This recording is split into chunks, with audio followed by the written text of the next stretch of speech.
place, rock the place, rock the place, rock the place, rock the place, rock the place, rock the place, rock the place, rock the place. Hello and welcome to this third episode of We Talk Audio. Joining us today is Takis Tsonopoulos, right out of Powersoft. Welcome. Thank you. Powersoft has been with us for the last year, managing business development for Asia and Middle East and Africa. Yeah. So a pretty interesting portion of the world to be in at the moment. Especially this moment is very dynamic. It's very dynamic. But it was always very dynamic. Yes. These up and coming markets, they offer a lot of interesting quirks that you need to be a little bit special, to navigate through. Not only that, it's these areas they're developing, and people believe that they're developing in a way that it's sorry to say that, a little bit primitive, but these people are very clever. They're very clever. They want the best. They want the best. They want the rulers of at least at the areas that I'm working, like Dubai and Saudi. They're expecting the best for their people, and these are countries that Dubai has been developed already. It's a developed area, but Saudi is developing quite fast and in a good way. And it's very, very interesting. It's very dynamic. Competition is very hard. It's fierce there, but it's getting easier as long as the people are searching for the best. And yes, this is good. I have seen that. And that's what we're there to offer, kind of, Yes. right? Yeah. I'm sorry to plug that in, right? Like that. So also these are places where arts are evolving and they're opening up big spaces. It's really interesting because I'm in this area. I'm living in this area for the last 10 years. I moved to the Middle East because of the crisis in Greece. And because of my experience with stadiums and big projects and things like that, that was a very fertile environment for me to expand my services and my experience. And in Saudi, I remember that the first time I went there, you couldn't even listen to music. Everywhere it was just Quran, nothing else. Oh, right. Yes, right. And suddenly with the new prince, changed completely the attitude of the country, because we have to understand that especially Saudi is 35 million people, but 70% of the people are less than 35 years old. So it's a quite young population, eager to try new things. There was an underground scene of music that now it's emerging. Okay. And the shows that are happening in Saudi with the concerts that are happening in Saudi are amazing because young people are eager to jump into this new thing. So yes, it's really interesting now. Music is interesting now. It's part of. By the way, they started teaching music also in the schools, which is a very nice. Yeah. thing. Okay. That's a big part of it. So maybe we should take a little step back and you can tell us a little bit about your experience in the industry, how that came about. I mean, you must have some interesting stories. I will tell you. First of all, my mother never wanted me to be into this business. Whenever I was, no one's mom wants us to be in this business. I was, because she wanted for me to be to study economics, which at that time I hated, to be honest. But I liked. So I was at on the computer science for economics. Okay. But all of my friends that they were studying with me, they were doing actual programs for economics. I was doing sequencers for music, so because I love music. So, and also I remember the time. I still remember the time, the day, the hour that these things strike me. Maybe because you're much younger than me, you remember the Walkman times, the Walkman from Sony. Yeah, I had the yellow one. You had the yellow one, okay. So I bought a Walkman. I pushed my mother, I want a Walkman, and she couldn't do anything. She had to buy me a Walkman. So I took the Walkman, and I still remember the song that struck me, the sound that struck me. And this is from Glover, Washington, just the two of us. Okay. So you remember the time of, there is a space in the song that there are two bells Yeah. playing left and yeah. right. So I was wearing my headphones, and when I heard this thing, I said, wow, this is magic. That's what I want to do in my life. Wow, That Patty. I want to, you know, I want to experiment. I want to find how this is coming, what is stereo and things like that. And after that, it became a passion of me. Yeah. And I'm talking about the age of 12 years old. Yeah. I remember I'm 58, so it's quite old. And after that, trying to find out how these things happening, how do they work? This coming left and right Yeah. and things like that. I know the feeling. I started. I remember that also. I have to tell you that at that time it was very difficult in Greece to buy a stereo system because we had a lot of taxes. Greece was a poor country.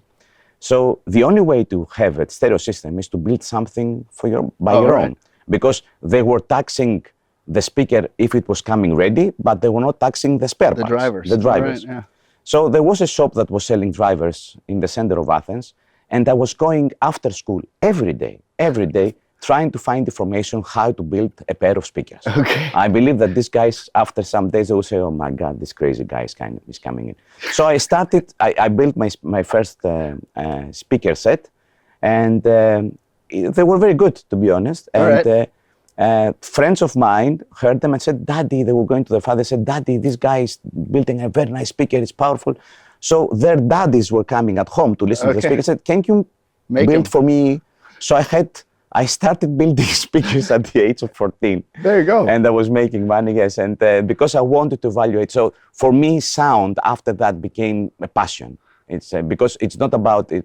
For me, sound, it's a philosophical thing. It's not only about actually technical thing. It's a philosophical thing, because I believe it's one of the most important things that help us. It's working on us in ways that we don't understand. Psychoacoustics, by the way, it's also something that I'm very, very interested in. Wow, this guy.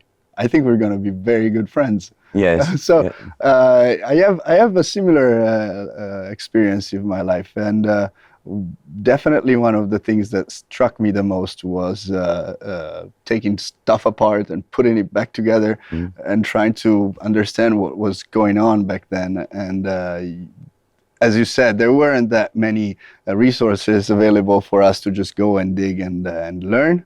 And I'm talking about like 20. I was about 12 years old when I started taking stuff apart and putting it back together. You know, it was what you said really strikes me. There's an ancient proverb. I think it's from Japan, and it says that music is one of the highest, if not the highest, art form, which wants to bring the heaven into earth, and it's a universal language. You know. Remember the ancient Greeks, the mandatory, of course, guys, I'm Greek, so I have to talk about it. But the reality is that the ancient Greeks, the mandatory school, it was including two important things: music, philosophy, and gymnastics. These are the three pillars. These are the pillars. So music was for the ancient Greeks. If you didn't know music, you were not culturally ready to go culturally to go to the society. Yeah, and the society, by the way, was thriving, and they had these huge parties in which you were supposed to dress up. Everybody would go, like from all walks in life. I know this because I've studied it. From all walks in life, you could be there even if you were not a slave, but almost a slave. You had to dress up and go, and you would be there. And they were full-on raves. Like from what you can read about it, they were full-on raves. After a certain point, they would start drinking and music playing. Yes, music playing. That was very, very important part. That's very. So on the subject, like many ancient places in Europe, there's a load of amazing archaeological sites to visit. And one thing that struck me in my travels is that audio is sort of a link between all of these places. It had to play a major role in setting the mood for that special place. I went to the tomb of Agamemnon this summer. I'm not proud to say what song I was singing, so I'm not going to say it. I think one of my colleagues has received the video, and it was, enticing to say the least. But the sound in there, my daughter started crying almost because I was making spooky noises. So, is there any? Can you trace a nice little line that we can maybe follow? And look, the thing is that there are many studies happened about various places in Greece. First of all, you have to understand that the ancient theater, as we see it now, as we know it, it's following the basic acoustics, and at that time it seemed like that acoustics was something that they were taking care of. That's why they have the ancient theater, because they didn't have at that time speakers. So they have to find a way of doing the theatricals and for the actor to be heard, without interruption. And that's why we see that the style of the theater is like that. So every ancient theater, and it's following afterwards. But the very, very interesting thing is the ancient theater of Epidavros. Okay, So the ancient theater of Epidavros, there have been various scientific studies from many universities around the world. I was participating in some of them because this specific theater is not following the rules of physics. Okay. So that means that the sound is not dropping according to the physics. Oh, okay. Like the square law, that it's dropping by 3 dB, by the double of the meters and things like that. And they could understand. So if you go to the Epidavros theater, one experiment you can do, and it's going to be really amazing. The theater is like, if I remember well, from the center of the scene to the top is around 80 meters. Okay, so pretty huge. So if you go even up at 80 meters and somebody else is at the center of the stage, and he turns and you see his back, not his voice, you see his back, and he's whispering, you're still able to hear his whispering 80 meters away. Yeah, and at the top of the theater. And back when this was happening, I mean, people must have been like completely taken aback from this experience. It seems that then when they designed the theater, one of the aspects of designing the theater was the acoustics. Yeah. That's because all of the ancient theaters in Greece, they have a specific design, or they're placed in areas that acoustics seemed that it was part of the design of, okay we're gonna put the theater there because it's a nice place, but also the sound is good. Yeah. But in Epidavros, they went to something that, in fact, is like a mystery. There are many studies. If you search on. We can put some links. Yes, on the web page, if you Google it, you're gonna find that there is a lot of studies that have happened from many universities trying to explain this strange phenomenon that's happening there. Yes, and going back to the psychoacoustic side of things here a little bit, these places may also have been used to enforce and reinforce the messages of the rulers of the time, and they could achieve. They could rely the message in a way that may make them seem godly almost. No, I will tell you something. The theaters in the ancient Greece, it was part of a healing process. Okay. So the theaters in ancient Greece they were not used for entertainment. Okay. They were used as a part of a healing process. So usually these theaters were in areas that were counted as, we call it today, as hospitals or as recovery areas. Okay. So it was important to be in, because for them to be in theater and experience these shows that were happening there, either theatrical or music, or sometimes it was rituals for the god. It was part of the treatment of the people that were going there. So healing of the soul, really. Exactly. So for the Greeks, this was very important. And psychoacoustics, I don't know if if they had this, the sense that it was psychoacoustics, but it's obvious that the instruments they were using, they had to have specific frequencies in order. So if they wanted to calm the people, and they would use a harp with a specific sound. If they wanted to excite people, they were using a lot of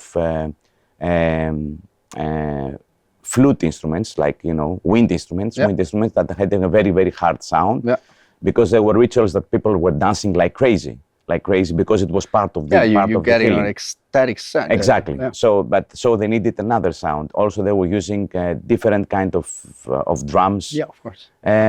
And so it wasn't about the rulers. It was about the theater at that time was part of a healing process. Oh, okay. Yes, it wasn't. It was about the rulers. Yeah. I was thinking about more of the ceremonial side of things in those circular tombs and whatnot, and I was just picturing myself to get inside one of those places with the incense and the low. I think that people don't understand that the Greek ancient culture is very simplistic. Okay. We didn't like many things. We didn't like the show off. They didn't like.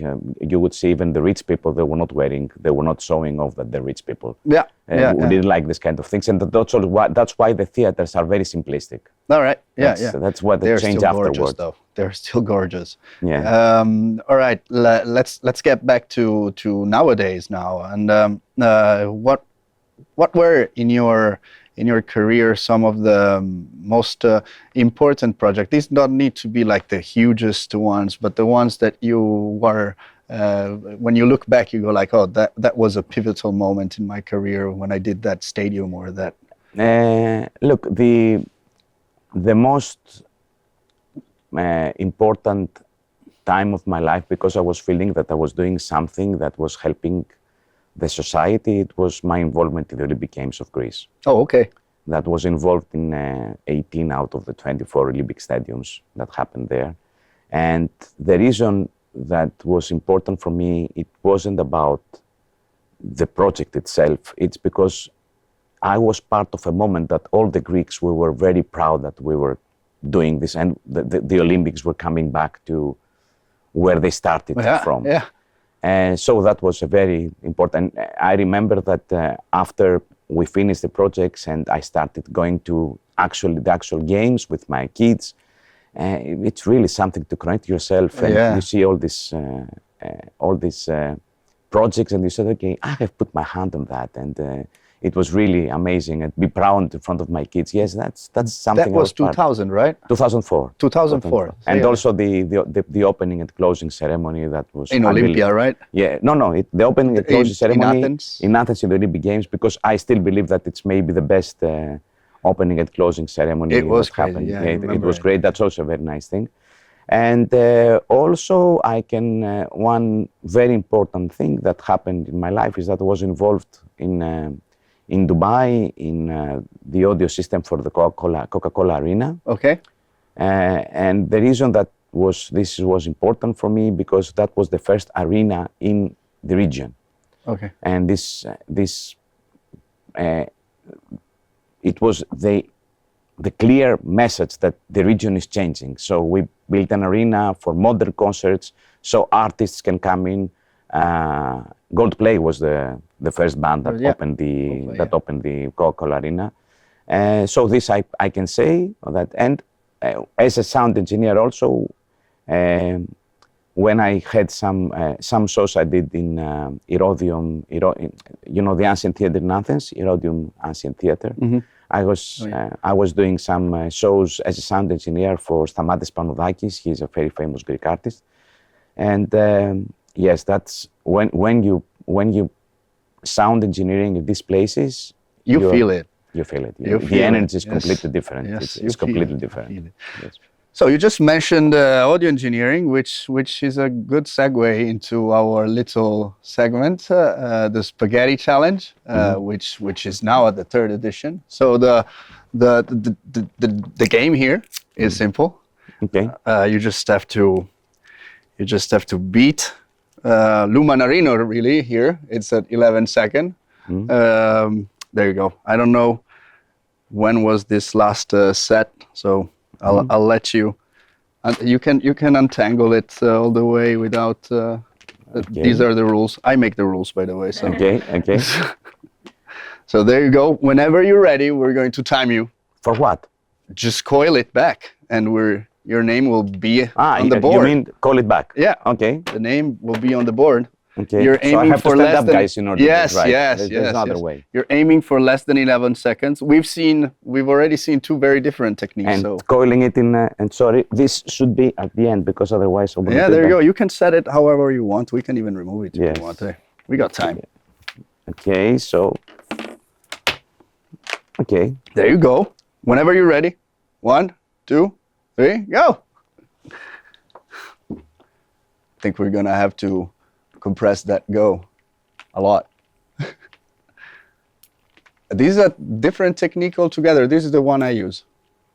Oh, Ready. Nice, nice. We got a 13:21. Okay. It's a good time. I mean, Lou took it very seriously. The guy went. No, but for me, you know, when you're coiling cables, I think that the most important thing is to coil them right because this is not a good way now. It's not good. Yeah, that was meant for speed. There you Yes. go. Yeah. Nice and neat. We're populating here. But it's completely right. No, I wrote minutes instead of seconds.